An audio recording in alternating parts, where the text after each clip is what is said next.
اعلموا, you had better know, أنما الحياة الدنيا. What is the causes of weak iman? If iman is all about using our time wisely, giving our priorities, are there other priorities that distract us from the real priorities of iman? Sure. So Allah Azza wa Jal gives us a synopsis. Here's what your life, worldly life, lowly life, the lowest life, ad-dunya. Ad-dunya comes from adna, the lowest life. All it amounts to, annama is kalimat al-hasr. The way I translate that is, you had better realize, you had better know, you had better understand. Worldly life amounts to nothing more than la'ibun, playing. وَتَكَاثُرٌ فِي الْأَمْوَالِ وَالْأَوْلَادِ. And this one sticks. And you just want to get more and more, and you have a mutually shared sentiment about your children and about money. Savings, expenses, bills, the mortgage payment, the electricity bill, the car insurance, the college savings account, the IRA, the this, the that, the other. تَكَاثُرٌ فِي الْأَمْوَالِ وَالْأَوْلَادِ. You ask any parent at any given time, whether they're conscious of it or not, what is running in their head? Kids, children, kids, children, kids, children. Gotta pick them up from school, gotta buy these books, gotta do that, gotta do this, gotta do that, gotta do this. Constantly, it just invades your mind. It takes you over. And that's all your life starts amounting to. These are distractions in life. There's nothing more than games. A child, what's the most important thing to them? Abba, can I have the big panda? Can we get some Hot Wheels? Can we play? Can we play a game? Can we play hide and seek? Can we go to the park? When a kid is little, what's the most important thing in his mind? Playing. Nothing else. He can skip food. He can forget how heavy the diaper is. He can forget all that. He's still playing. He's in the zone. La'ibun. And then you get a little older. And then you realize there's such a thing as cartoon shows. There's such a thing as Pokemon cards and Yu Yu Hakusho and God knows what else. You realize there's movies, stories, storybooks, songs, poems, entertainment. وَلَهْوٌ. You get a little older, the new virus installed on your system is entertainment. وَزِينَةٌ. And then you get a little older and you become self-conscious of your image. How do I look? I need to work out more. What size shirt should I wear? What brand should I wear? What color should I wear? You're trying to match your purse with your hijab.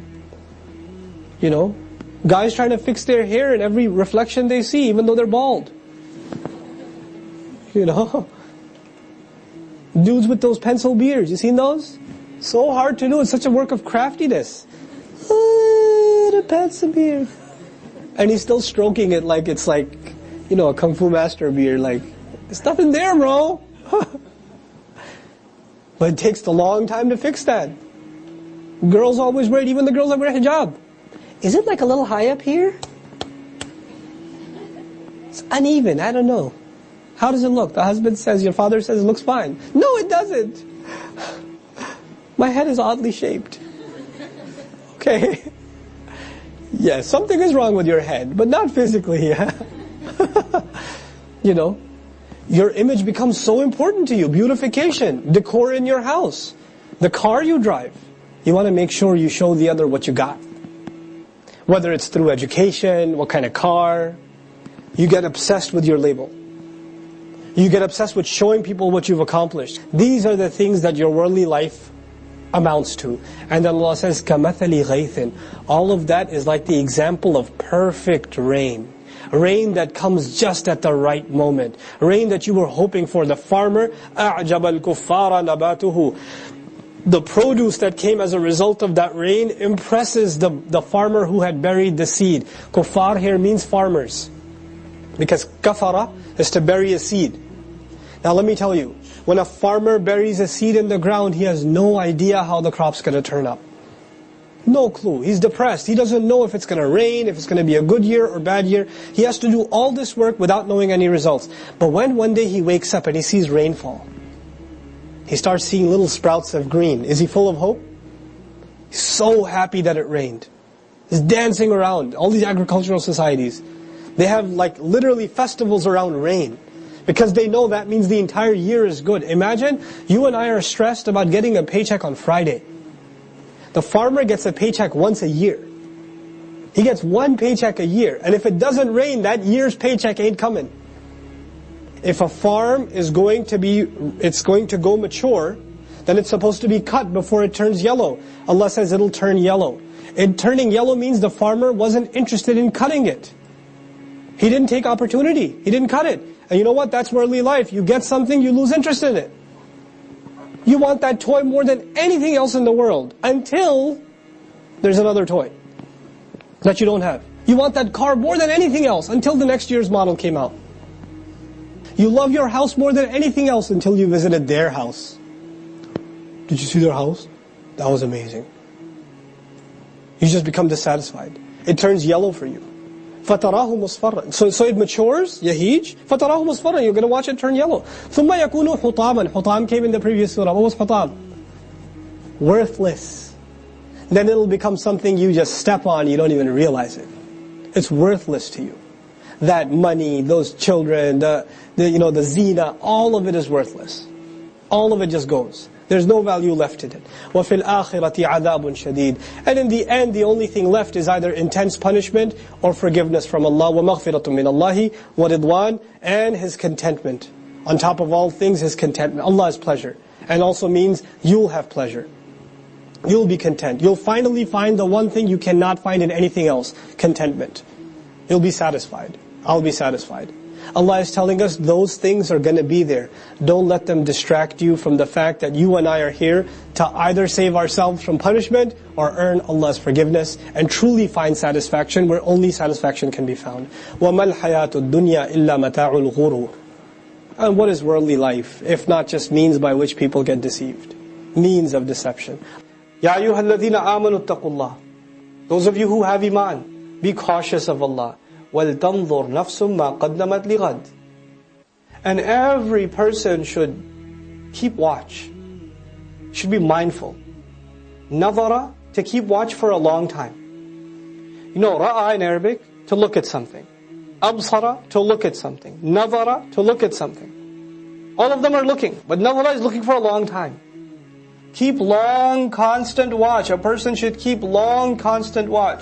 مَا قَدَّمَتْ لِغَدٍ. What did he invest into the future? What did he invest into tomorrow? What did he send forward for the morrow? The classical translation says. What the soul sent forth for the morrow. What that means is, what have you invested into your future? What are you sending? Tomorrow means here, Judgment Day. Tomorrow here means Judgment Day. That's your tomorrow. And it shows you the urgency of Judgment Day. It's like it's happening tomorrow. What have I done today? That I can stand in front of Allah tomorrow.